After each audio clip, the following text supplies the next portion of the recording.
la diversidad en el tema de recursos naturales es variada y obedece también a la ubicación en estas zonas que nosotros desde la parte del ministerio las resumimos como costa, Andes y Amazonía. Y en temas de naturaleza, pues los ríos, los paisajes, los bosques, los microclimas, la flora, la fauna, es nuestra mayor riqueza natural. Eso, para nosotros, todo eso constituye la diversidad. Ecuador es un lindo país. Es un país que tiene de todo.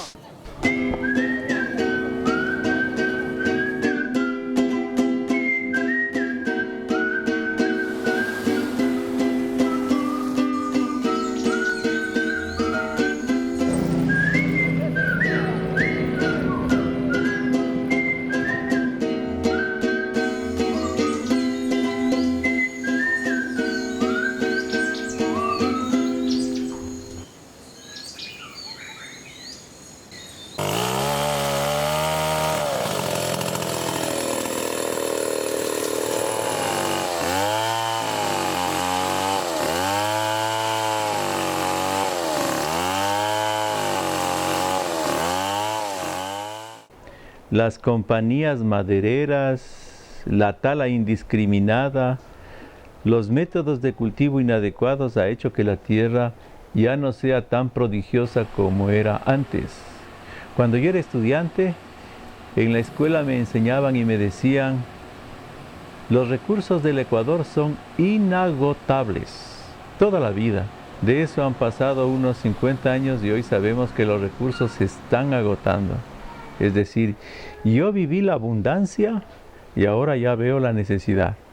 Desde los años 60, con la complicidad de los gobiernos, las compañías madereras, las mineras, las camaroneras, las plantaciones de monocultivo, las petroleras y la agroindustria pillan el país bajo el pretexto de la modernización, del desarrollo de la nación, supuestamente en beneficio de la economía del país y sus ciudadanos.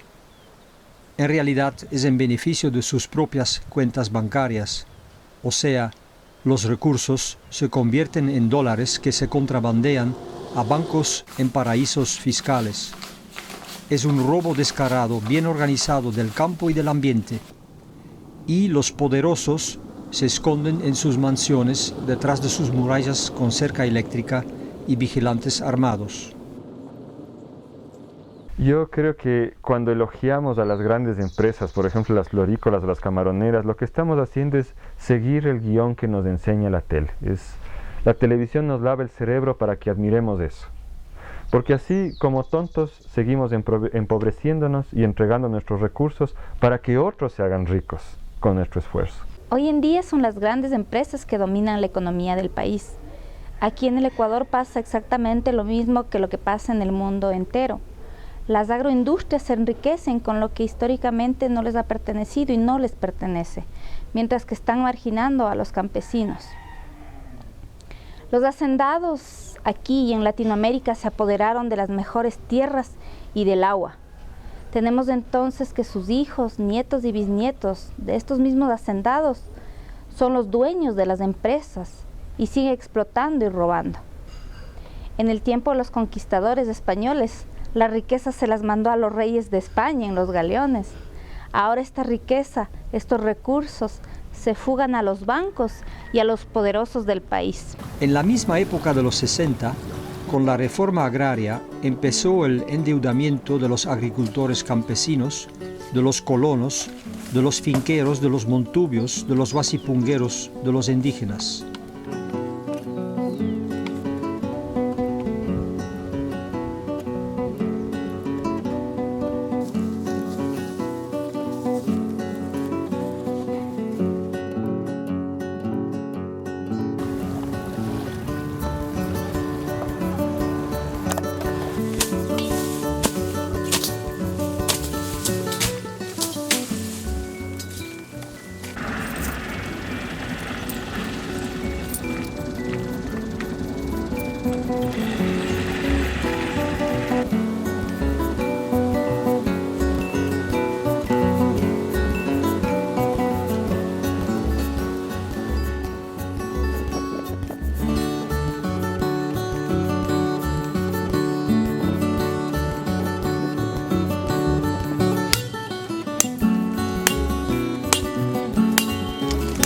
Para salir de sus aprietos financieros y poder terminar con las deudas o simplemente sobrevivir, las familias tumbaron los bosques. Nosotros teníamos 50 hectáreas, de las cuales cuando mi padre dijo, tenemos que trabajar porque el Yera nos va a quitar, pues lo hicimos de la siguiente manera. Cogimos 2 hectáreas, lo botamos del monte. Pasamos 5 hectáreas, cogimos otras 2, también botamos. Pasamos 10 hectáreas, tumbamos otras 2. Y así sucesivamente lo teníamos nuestro lote como el gobierno lo quería. Nosotros mismos, ignorantemente, hemos terminado con todo lo que había aquí en el bosque. Hemos quemado, hemos botado el bosque sin medida. Corto todo y quemo todo.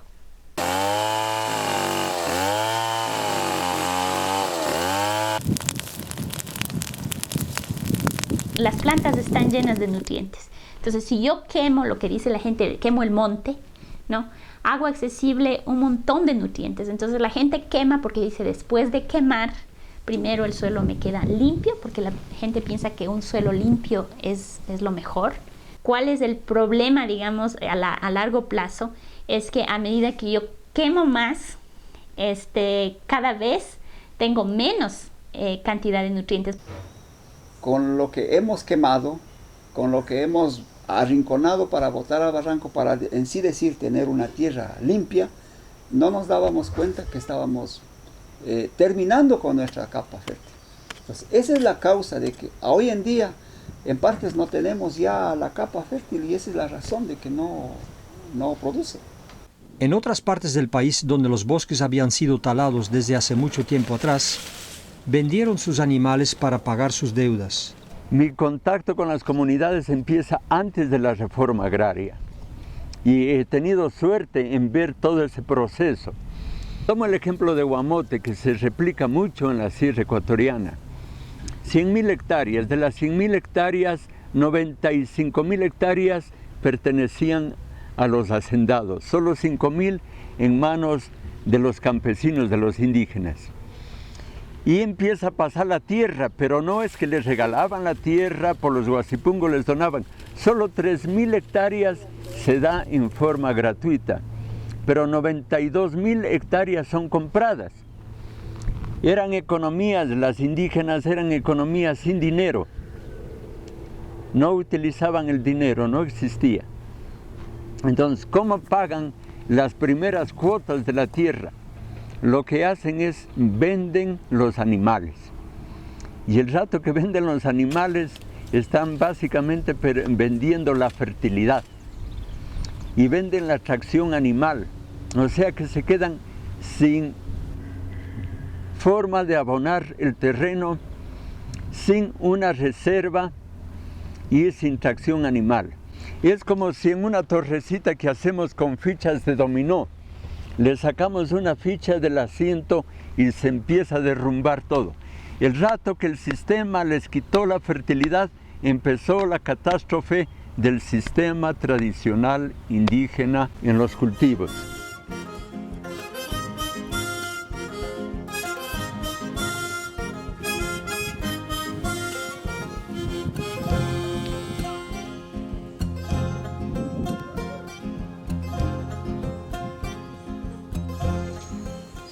Dejaron los cultivos diversos y asociados, sin darse cuenta que una gran diversidad de plantas y árboles en la finca asegura una forma natural de controlar plagas. Sustituyeron la diversidad de su finca por unos cuantos monocultivos rentables como maíz, arroz, frijol, naranjilla, tomate. Y recurren a los químicos, la solución relámpago que sí les garantiza un ingreso a muy corto plazo. Hay ciertas tecnologías que son muy eficientes, aunque no le dicen todo, y se da cuenta que el rato que pone urea, su arroz se levanta de maravilla, o las frutas empiezan a producir de maravilla, pero no se ha enterado de lo que está por detrás, y nunca una transnacional, una empresa le va a decir toda la verdad. Es el punto clave. Que le dan un químico, pero no le dicen lo que pasa en el suelo. Hay fósforo en el suelo. pero le dicen no está disponible. Entonces vaya y compre triple fosfato. Pero no le dicen cómo solubilizar el fósforo que está en el suelo, se le callan. La ausencia total del Estado en el campo realmente obliga a los agricultores a creer en las promesas publicitarias de estos grandes almacenes y marcas de químicos que se presentan como amigos del agro y como sus fieles consejeros.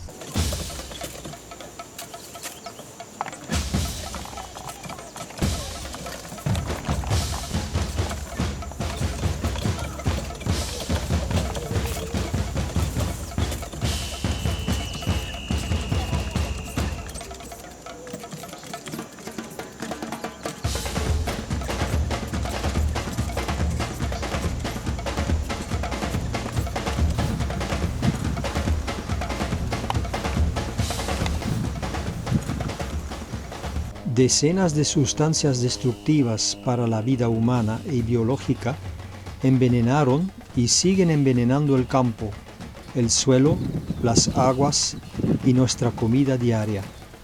También cierto, bien seguro que el cáncer nace o se crece de tanto químico.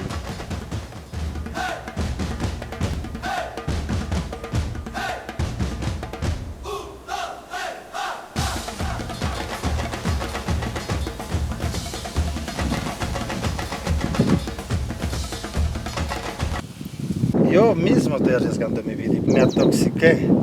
Nos podemos dar de cuenta que la mayor parte de enfermedades son por los efectos de la contaminación y lo que no podemos tapar el sol con un dedo, y que las grandes casas de producción de químicos, de producciones farmacéuticas, inclusive los mismos científicos no nos dicen la verdad.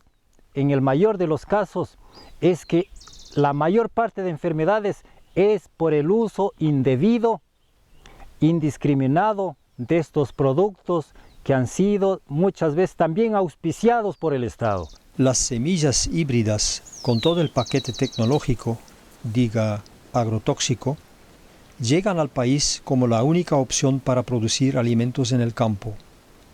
Las haciendas y las empresas agroindustriales dan las pautas, y los campesinos, trabajadores duros pero de carácter dócil y sin argumentos claros, entran en este mundo de los patrones. Los patrones de hoy son los bancos y las empresas de agroquímicos. Aquí lo que estamos sembrando es un maíz híbrido. Un maíz híbrido más reconocido como el trueno, bastante sembrado aquí en la zona, como estamos nosotros aquí mismo ahorita, en el cerro, el Junco. También el trueno, ya un maíz nuevo que ha llegado por aquí, 8 o 10. También buen maíz, ¿para qué?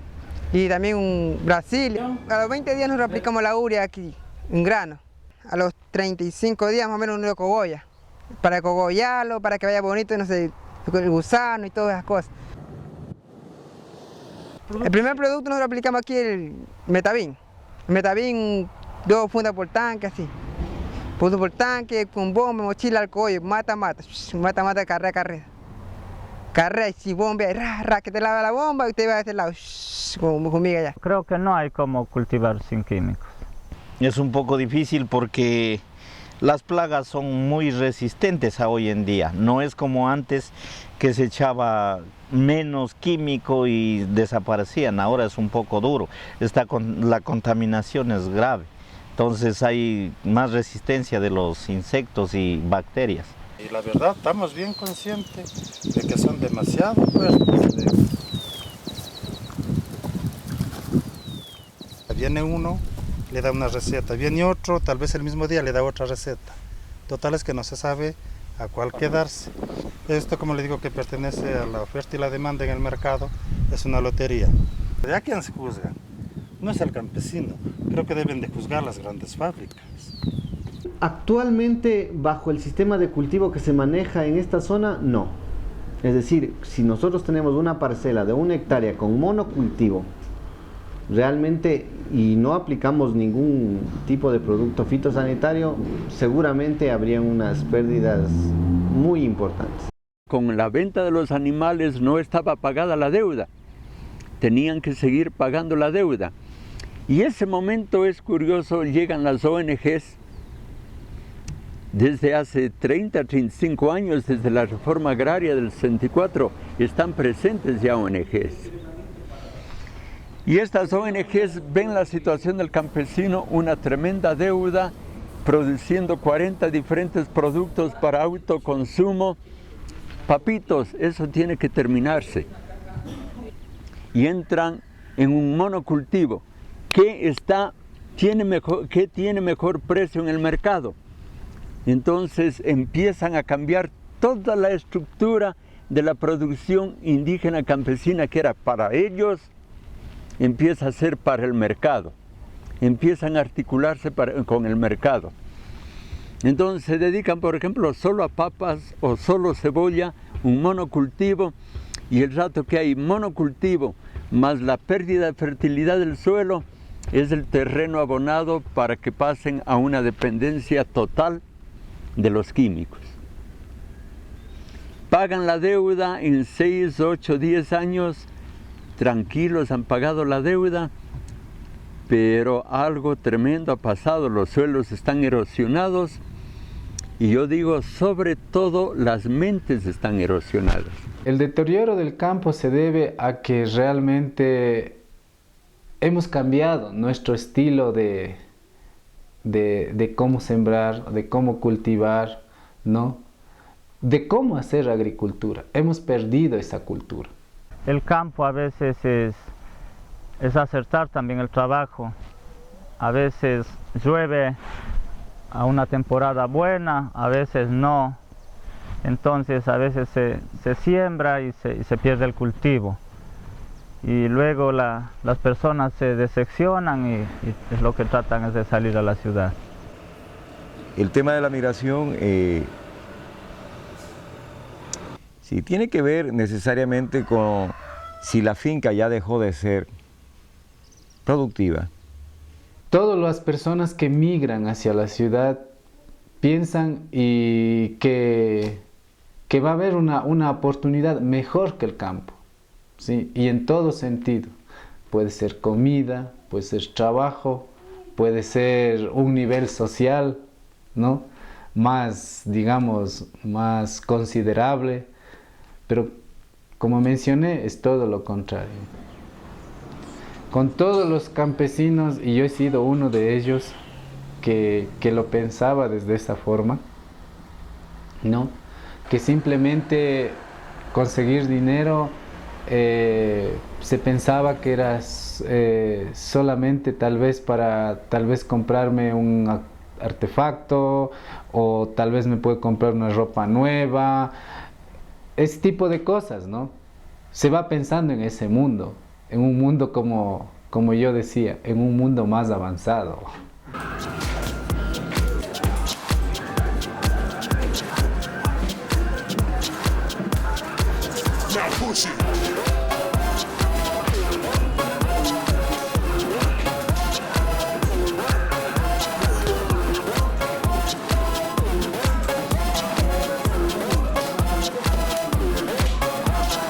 Muchos de ellos pues han tenido que abandonar los campos o vendieron sus tierras o los bancos hipotecaron, y eso pues causó de que ellos emigren a la ciudad.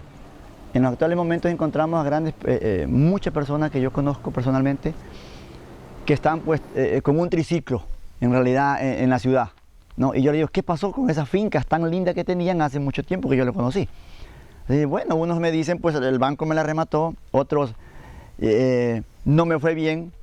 Pienso que acá en la ciudad estoy mucho mejor haciéndome 5 o 10 dólares por día en un triciclo, o vendiendo verduras por ahí, o vendiendo loterías, qué sé yo, montones de cosas, o lustrando zapatos, como eso, ¿no? $1. $1.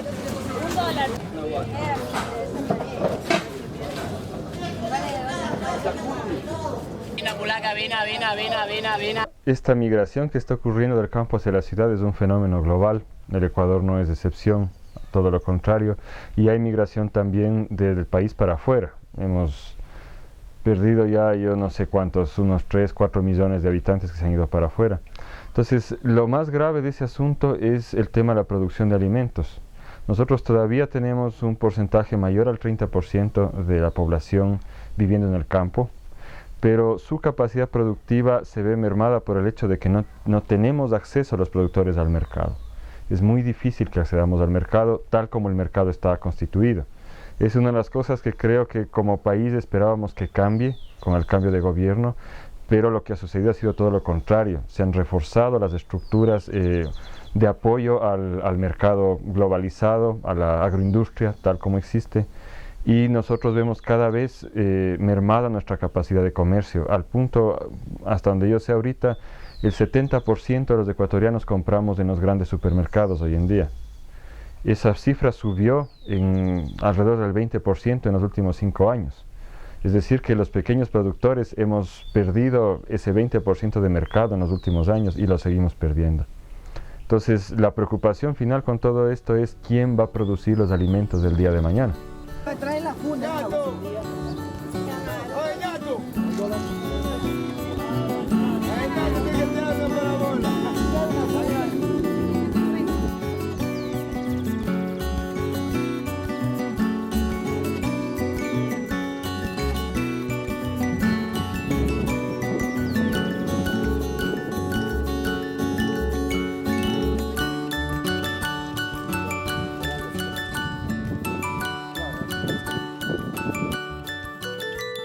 Los momentos de crisis siempre van a haber.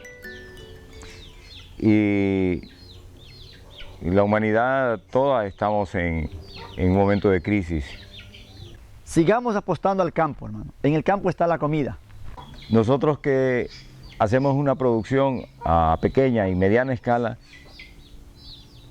considero que sí podemos hacer los cambios, que acá mismo hay todo un sector que sí está trabajando el tema del cacao orgánico. Empezó a reconocer que habían metido la pata sembrando una variedad que no necesariamente era más cantidad, pero menos calidad. Se equivocó cuando empezó a tirar los cafetales abajo y empezó a hacer ganadería.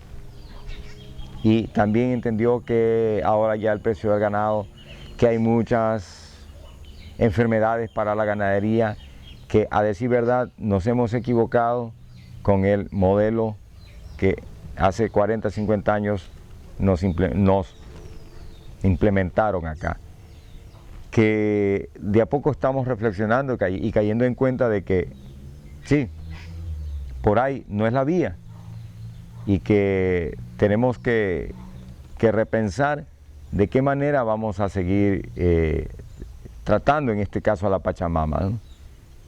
Si vamos a seguir envenenando, vamos a dejar un suelo para los que vienen tras de nosotros totalmente enfermo, una tierra estéril, ¿ya?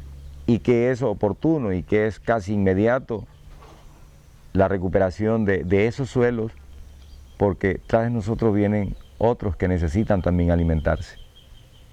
Que la tierra es cada vez menos y los habitantes somos más.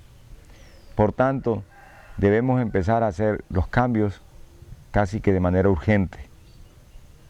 Y bueno, no va a ser fácil, no es una tarea de un tiempo de 2, 3 años.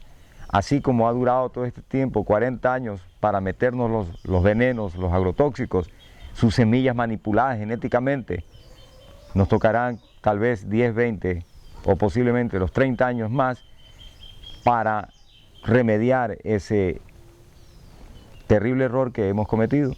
Realmente la agroecología es el salvamiento de la tierra, y no solo la tierra, sino es del planeta entero y de la salud de la gente. Yo creo que ahora, hoy en día, digamos que nosotros somos, creo que un vivo ejemplo de eso. Nosotros hace 6 años, cuando se arrancó con esto del proyecto de nosotros, pues ¿qué? Se vendía a la semana, ¿qué sería? Unos $20, $30 a la semana. Hoy día se está generando más o menos un promedio de $500 a $600 en la semana. Entonces realmente es una rentabilidad que se puede ayudar. La agricultura química no es solo que cada vez necesitas sacar más dinero para comprar insumos, sino que esos insumos te vuelves más dependiente porque cada vez se enferma más tu planta y cada vez produces menos. es un sistema como la drogadicción. Mientras más consumes químicos, más necesitas de ellos. Y es un círculo, una espiral inversa que te lleva a la quiebra. Yo tengo una experiencia de vida de 2 años de estar en orgánico y he comenzado a resucitar y he comenzado a poder tener rentabilidad y además de tener vida. Al fin, esto no es un negocio estresante que nos tenía en tensión absolutamente a todos. Si es un negocio, además que es un negocio, no nos preocupamos ya de tantas cosas. La vida misma se ha encargado de darnos todo lo que necesitamos. El tema agroecológico me parece que es una propuesta muy interesante y que nos llama a la reflexión de justamente cómo nosotros tenemos que conservar estos recursos productivos, ¿no? Es decir, el tipo de agricultura convencional como la que vamos desarrollando en la mayor parte del país, vemos que es una agricultura de tipo extractivo. Es decir, nosotros sacamos la fertilidad de los suelos, pero no la volvemos a restituir. Es decir, es una actividad muy extractivista. A pesar de que hay incremento de nuevas moléculas de pesticidas, a pesar de que hay nuevas semillas con mayores rendimientos, si analizamos globalmente vamos a ver de que no hay un incremento en el país, no hay un incremento importante en los rendimientos de los principales cultivos. Más bien hay un decremento. Y estos decrementos para mí están relacionados con la crisis de la fertilidad de los suelos. El cambio empieza por los sentidos y es lo que los técnicos no entienden. Es en base a talleres, cursos y libros quieren cambiar realidades y eso no se da, no se ha dado nunca. Ya. ¿Quieres que un campesino empiece a soñar en una finca? Llévala a ver fincas bonitas, no le des cursos. La única manera de convencer al productor es con el ejemplo realmente, ¿no? Vamos a continuar a realizar con los agricultores pues que están a punto ya de desertar, ya de irse a la ciudad o buscar otras alternativas y buscar las grandes ciudades, es llevarle a todos estos lugares donde ya se hace pues, la agroecología, donde ya está funcionando este sistema, para que ellos pues se den cuenta y empiecen otra vez a creer en la agricultura, ¿no? Yo estoy haciendo para los jóvenes una plantación sin químicos, estoy plantando árboles de toda clase, estoy le he recuperado una parte, un tanto de terreno para que los jóvenes puedan ver y captar, ¿no? Para que les dé gusto para sembrar, para poder utilizar bien la tierra.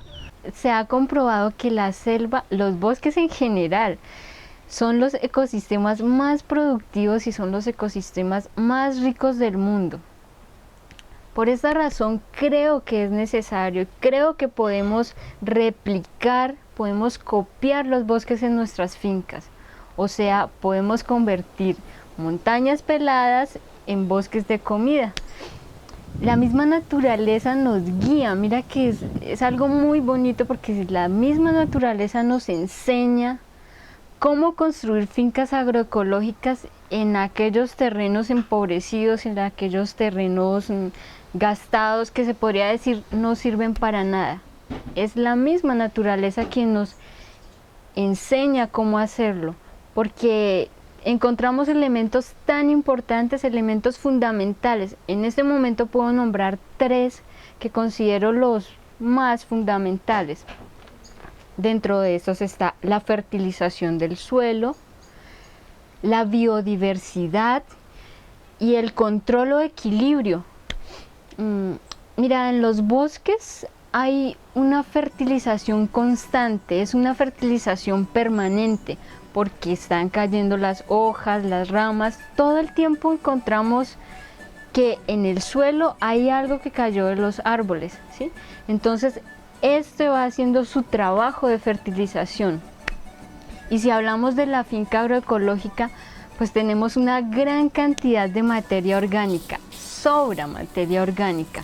La hallamos en la hojarasca, en los restos de la cosecha, en las composteras, el broce debajo de los árboles y además el estiércol de los animales, que es un gran material.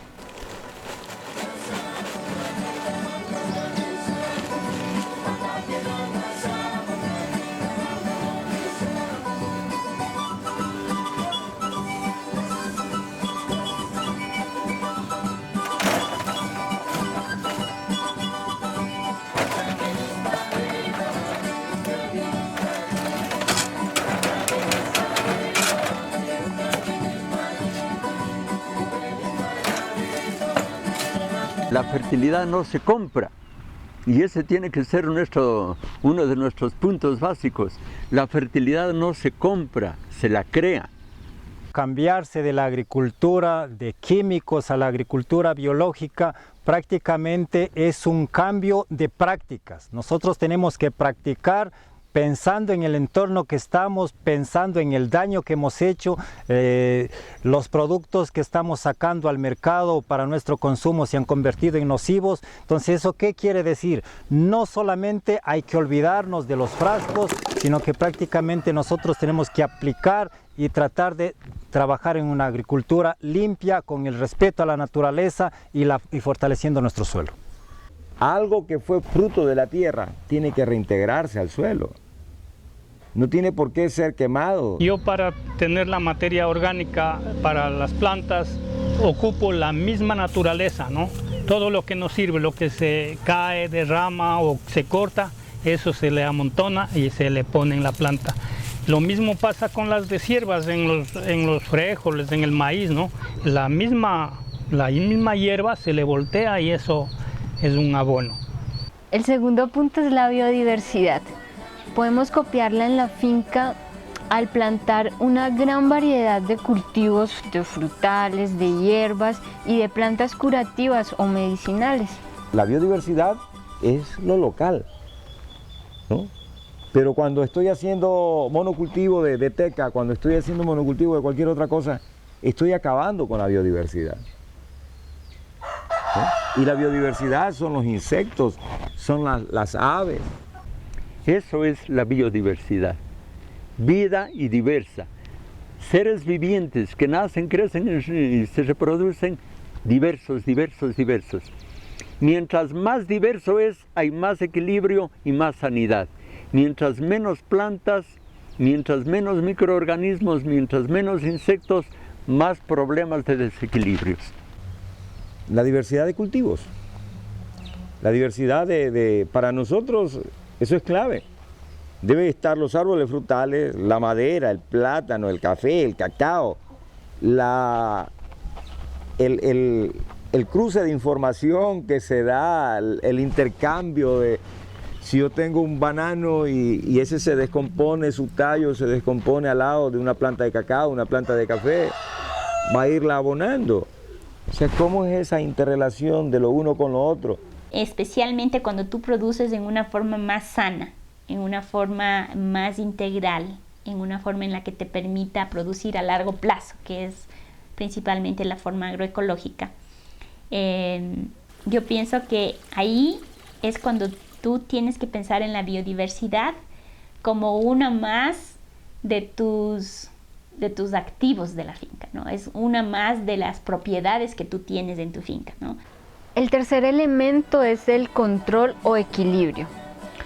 Logramos el equilibrio si respetamos la cadena biológica, es decir, si aprovechamos de la coexistencia entre plantas, insectos y microorganismos. De esta forma podemos controlar las plagas y enfermedades.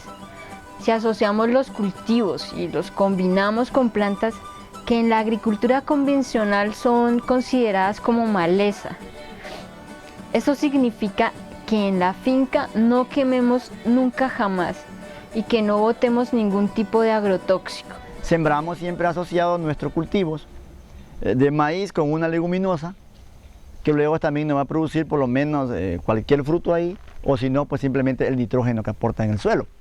Y cada día ir mejorando nuestro suelo, haciendo pues la asociación de cultivo y rotaciones de cultivo, que eso es lo que enseñamos a nuestra gente, a nuestros campesinos, que hagan asociaciones como hacían antes, como dije, ¿no? Mis abuelos, ellos hacían así, asociaciones de cultivo y rotaciones de cultivo, que si en un año sembraban, o en 3 meses sembraban un maní aquí, el siguiente sembraban maíz, por ejemplo, y así sucesivamente iban rotando. Y habían pues una gran mezcla ahí de 3, 4 o 5 productos en el mismo lugar o espacio, y todos producían muy bien. Siempre hay esta discusión de que, por ejemplo, el maíz, por dar un ejemplo, el maíz variedad Brasilia llega a producir en condiciones óptimas 100 quintales por hectárea. Mientras que en un estudio de caso que hicimos en Loja, el maíz orgánico de semilla antigua variedad Manabí antiguo, producía un máximo de 65-66 quintales por hectárea, pero el maíz en el cultivo agroecológico, en el cultivo tradicional antiguo, jamás se siembra solo. La misma chacra de maíz produce por lo menos unos 20 quintales más de frijol, unos 200 zapallos, ¿no es cierto?, generando ya una dieta completa. Entonces la clave es esa, al nosotros crear primero condiciones mejores en calidad de suelo, biomasa, etcétera, y luego al combinar distintos cultivos en sucesión, en rotación y también al mismo tiempo podemos aumentar muchísimo la producción.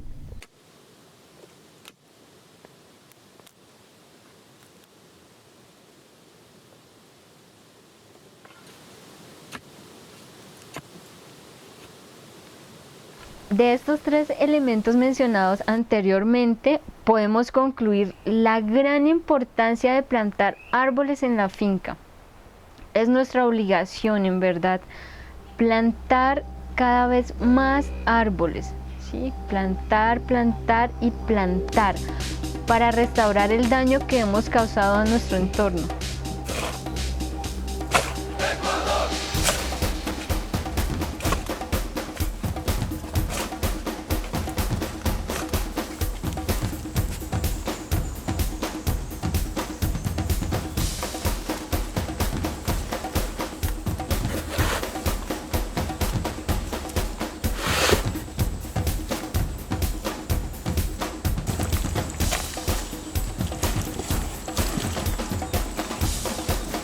Los cultivos tienen que ir de la mano con los árboles.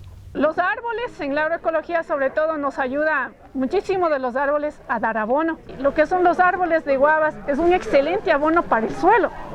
Entonces, entre ellos en sí se ayuda y dése cuenta, en muchas regiones hay variedades de árboles que realmente nos ayudan enormemente a la tierra. La gente cree, yo tengo árboles que de pronto no tienen ningún uso, no es comercial, no es madera, no, pero están al lado de la caña. La gente dice, pero corta esos árboles porque no te están dando nada. Yo digo, deja los árboles ahí, porque ellos están cumpliendo una función muy importante. Ellos están sacando de abajo la humedad, la están poniendo arriba y luego hay humedad en el suelo. Ellos están sacando los nutrientes de abajo de la tierra con sus raíces profundas y por medio de sus hojas están devolviendo esos nutrientes a la tierra.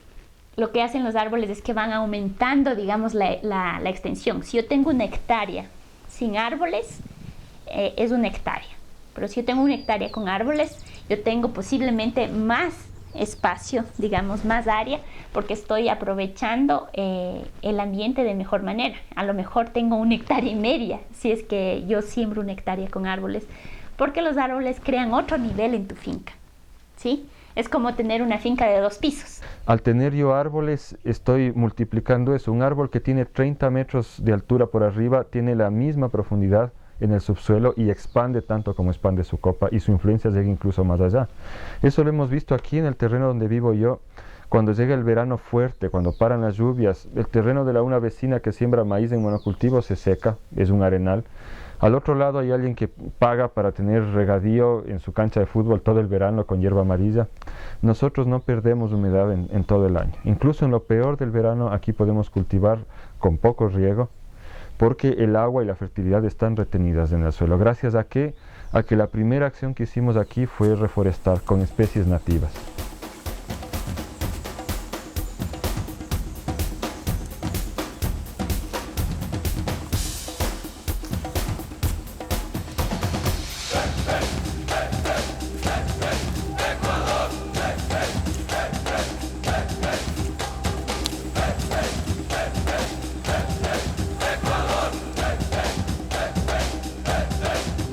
Los almacenes agrícolas hoy en día nos ofrecen semillas híbridas, ¿no?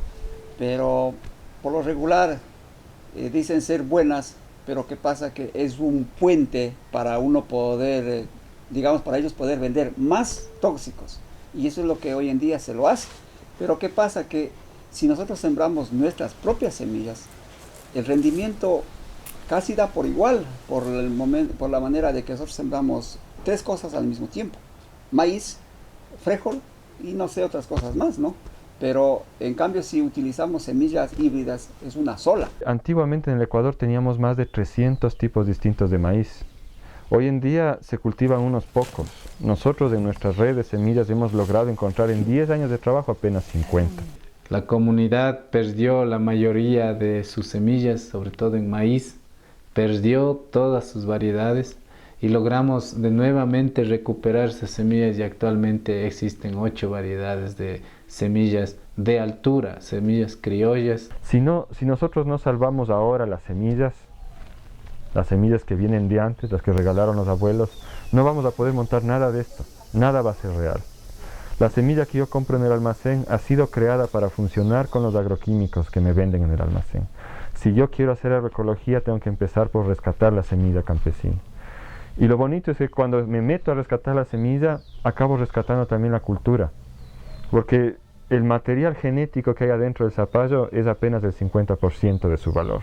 El otro 50% es el valor cultural que nuestro pueblo le dio a eso. Y eso es lo que tenemos que rescatar. Utilicemos lo nuestro, porque nuestra semilla podemos guardar año tras año y seguir utilizando. Pero una semilla híbrida, una sola vez, y no podemos sembrar más.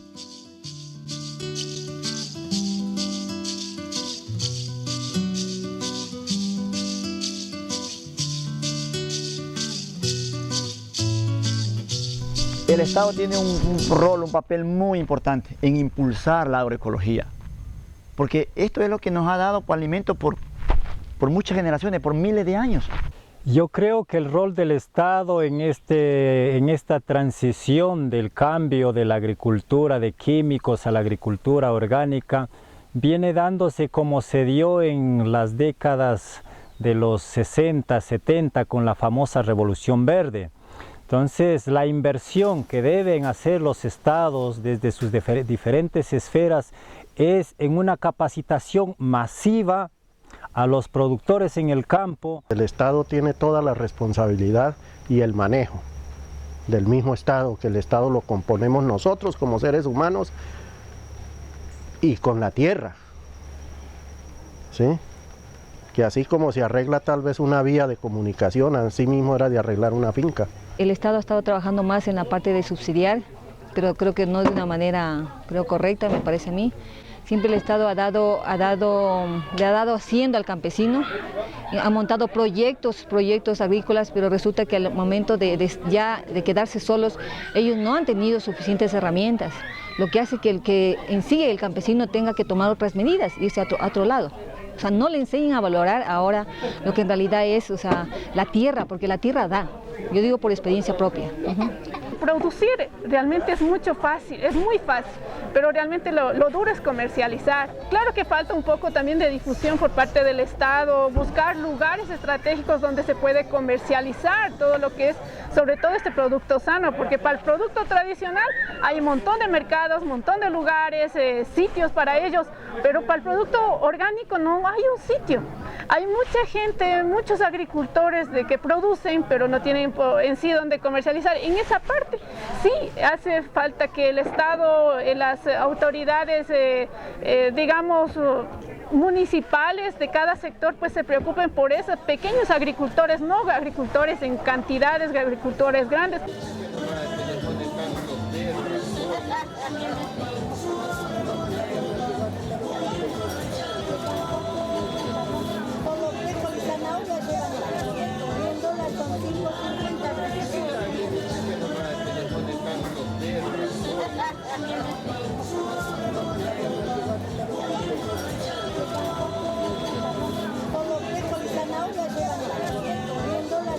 La agroecología puede o no puede ayudarnos a producir más. Sí puede ayudarnos.